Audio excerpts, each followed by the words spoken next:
Olá pessoal, sejam bem-vindos a mais um vídeo. Eu sou o Gelson Lobato e esse é o Nós Pod, um podcast para nós, assim como a cruz, assim como o sacrifício de Cristo. Neste vídeo eu tenho de novo comigo aqui o Inácio, meu amigo. Eu posso chamar de Dr. Inácio, eventualmente, carinhosamente, com muito apreço e regozijo que eu chamo Dr. Inácio. Mas nesse vídeo nós vamos falar da história de Jó. Vamos fazer um comentário, tentar entender o que se passou com Jó. Jó é o livro, não sei a ordem do livro, sei que é a história que vem depois de Noé, na ordem cronológica, no plano que estamos a fazer, que é o que está a gerar conteúdo para estes vídeos. A história de Jó é uma história muito conhecida para o pessoal da igreja, mas ele é uma história muito forte, como diz o Iago Martins, uma história muito indigesta, não se consegue perceber como é que Deus fez, né? Porque para nós Deus fez.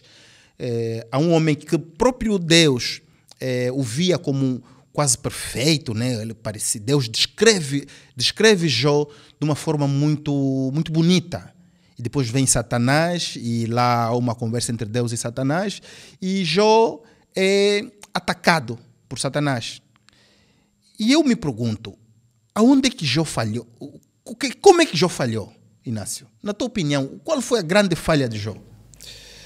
Olha, é um pouco complicado trazer essa ideia, mas acho que Jó estava um pouco assoberbado. Acho que estava um pouco assoberbado, porque vendo a história de Jó, no início, no capítulo 1 de Jó, versículo 1, diz que na terra de Uz morava um homem chamado Jó. Ele era bom e honesto, temia Deus e procurava não fazer nada que fosse errado. E procurava não fazer nada que fosse errado. Então, quando Satanás viu que Jó era tudo aquilo, que Satanás questiona, né, a Deus e diz que Jó só era o que era porque Deus lhe dava tudo. Porque era protegido, supostamente porque era protegido. O protegido. Era protegido dele. No sentido de que tira-lhe tudo que dás e verás o que ele realmente é. Vai revelar o seu coração. Exato. Então, acho que aqui havia um pouco de soberba por parte de Jó, né, na forma como agia, né. Era um homem íntegro, sim, era um homem honesto, era um homem com toda aquela pompa e circunstância, sim, isso Jó era respeitado por todos. Mas o que me questiona sempre é isso, por que Deus permitiu que Jó passasse por o que passou? Talvez fosse para dar uma lição a Jó, talvez fosse para fazer Jó perceber que não era ele, mas sim que era Deus que o capacitava para ser tudo aquilo que ele era. Ok, enquanto líamos esse livro esse ano, porque já estamos a ler Jó, porque na verdade a história de Jó, o livro de Jó está bem lá à frente lá depois de Neemias, Crônicas, lá à frente, mas a história aconteceu logo a seguir a história de Noé. E esse plano cronológico ele organiza assim para facilitar e ajudarmos a entender. Naquele tempo, o que nós podemos perceber, por exemplo, o que eu consegui perceber da história de Jó, foi que Jó se achava de algum modo merecedor daquilo que tinha. Ele se achava justo. Não é... Pronto, lá mais à frente nós vamos conhecer a graça. Sabíamos que naquele tempo não havia. Mas nós víamos um Jó que era reto, íntegro e blá blá blá, um Jó que até quando os filhos fossem dar as festas, os banquetes, ele vinha para casa e orava, pedia perdão pelo mal que os filhos poderiam ter feito, não que tivessem feito de facto. Então nós vemos um Jó lá à frente que parece que achava que o sacrifício dele lhe tornava merecedor, lhe garantia toda aquela proteção, porque na verdade não foi Deus que fez mal a Jó. Deus só saiu. Permitiu que Satanás fizesse aquilo. Permitiu. E Jó via a sua relação com Deus como uma questão de causa e consequência. Senhor, eu temo a Ti, eu sou justo, sou íntegro, logo o Senhor vai me abençoar em função desse meu comportamento. Exatamente. É o que nós fazemos muitas vezes quando pouco conhecemos o amor de Deus. Porque falávamos no primeiro episódio que teve aqui o Inácio, Exato. As pessoas vão fazendo coisas e tal, achando que estão a seguir, estão a agradar, estão a conquistar Deus, e por isso merecem determinadas coisas. Por isso é legítimo que tenham uma vida boa, é legítimo que tenham alguma recompensa. E na verdade não é isso. Deus, lá à frente, né, não é na história de Jó, bem à frente, nós vamos ver outras revelações, e começamos a perceber que desde a falha de Adão e Eva lá no paraíso, nós deixamos de ser merecedores, nos passamos a viver segundo... A falha de Adão e Eva vai ser aqui o início de todo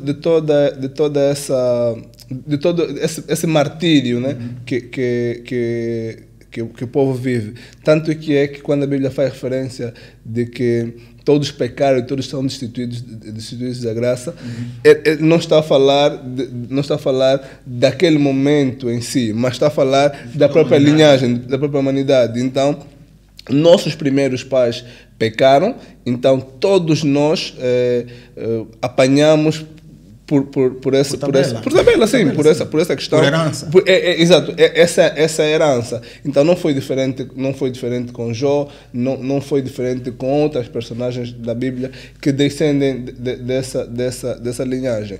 Antes quando eu lia a Bíblia, eu saltava a genealogia, porque achava uma coisa muito chata. Mas depois de começar a prestar atenção na genealogia, comecei a perceber que aqueles nomes não estavam lá por acaso. Porque muitos destes nomes vão surgindo ao longo da discussão bíblica e vai se percebendo as ligações que haviam entre umas pessoas e outras. E é ali que nós vamos conseguir entender o porquê de todas aquelas coisas. Então, Jó, quando começa o livro de Jó, Jó é descrito como um homem íntegro, como um homem sem, vamos dizer, um homem sem mácula, né? Quase sem mácula. Mas depois, quando as coisas menos boas começam a acontecer na vida de Jó, então aí Jó se revela.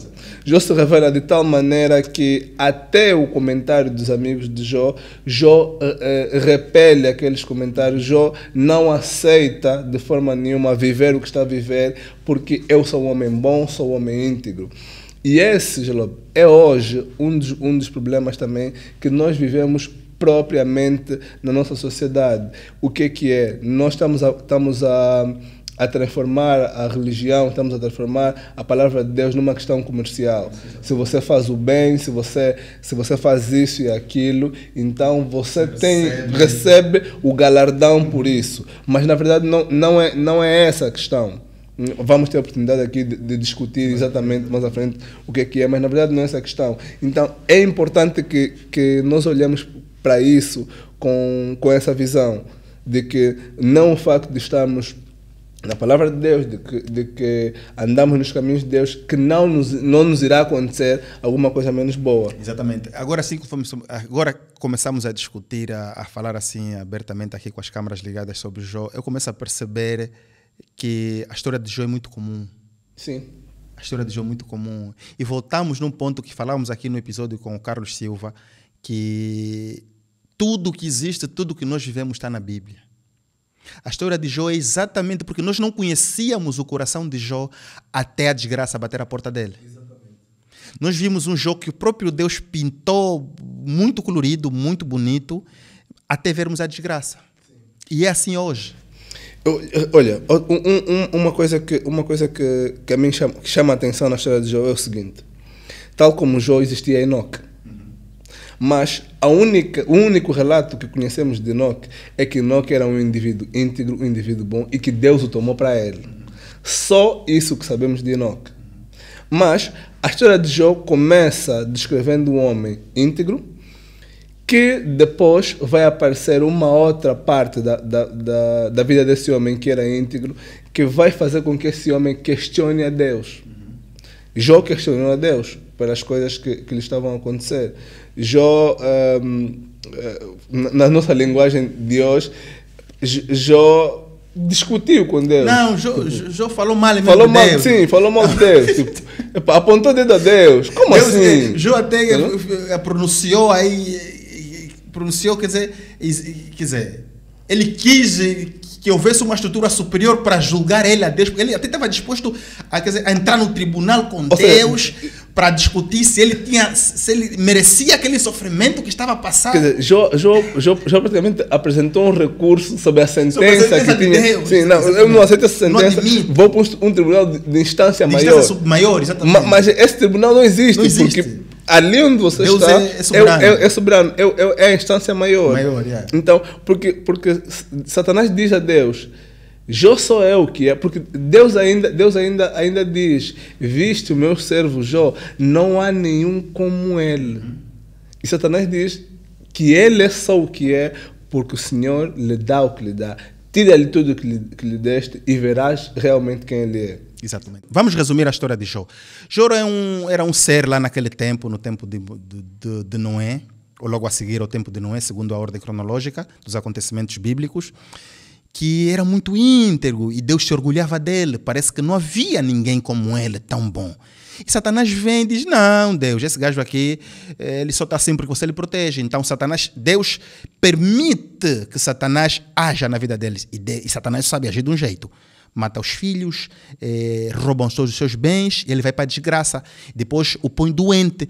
Mas Jó começa essa fase de sofrimento firme, continuando firme em Deus, dizendo, não, se Deus me deu, Deus pode me tirar. Eu vim sem nada no mundo, por que eu não posso estar assim? Esse Deus existe para mim, continua a existir para mim, continua a ser aquele Deus. Só que depois começam a ver os amigos de Jó. E Jó começa a se lamentar, começa a falar mal de Deus, falar mal de Deus, falar mal de Deus. Aí começa uma história muito triste, uma história muito negra, macabra até. Se você não estiver com Deus nessa leitura, você é capaz de odiar a Deus. Só que uma coisa me chama a atenção nessa história de Jó, que é o final. Depois entra lá um amigo, um jovem, que eu gosto muito daquele miúdo. Aquele miúdo tem muita dica. E ele teve muito cuidado, antes de emitir a sua opinião, ouviu tudo que os mais velhos falaram e depois demonstrou que não podia sair de lá sem deixar umas palavras. Então chega assim, depois dos amigos de Jó, 3 amigos mais velhos falarem um montão de coisa, e Jó discutir, porque os amigos estavam a tentar chamar razão a Jó e não conseguiram. Lá no final também se embrulharam com Jó, ficaram aí a ofender Deus, entre aspas, né? E esse miúdo mais novo chega com muito respeito e começa a falar. Fala Jó defendendo a Deus, lhe mostrando a realidade, mostrando a perfeição de Deus, como era impossível Deus ter alguma culpa sobre aquilo.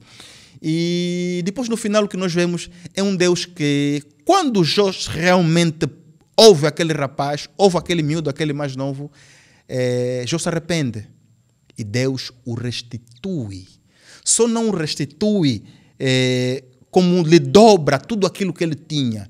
E aí nós vemos um Deus muito bom, um Deus que não está preocupado em nos dar uma lição, um Deus que não está interessado em nos ver sofrer. Estamos a ver um Deus que, acima de tudo, ele está disposto a nos receber, a nos aceitar de volta, a nos prosperar mais e mais. E isso é um final feliz. A história, por acaso, tem um final feliz, apesar de ser parece aqueles filmes da Disney que de repente a princesa desaparece, é raptada, mas no final acaba tudo muito bem. É uma história que é importante chegar até o fim para perceber bem, porque se não chegamos ao fim da história de Jó, vamos acabar como Jó.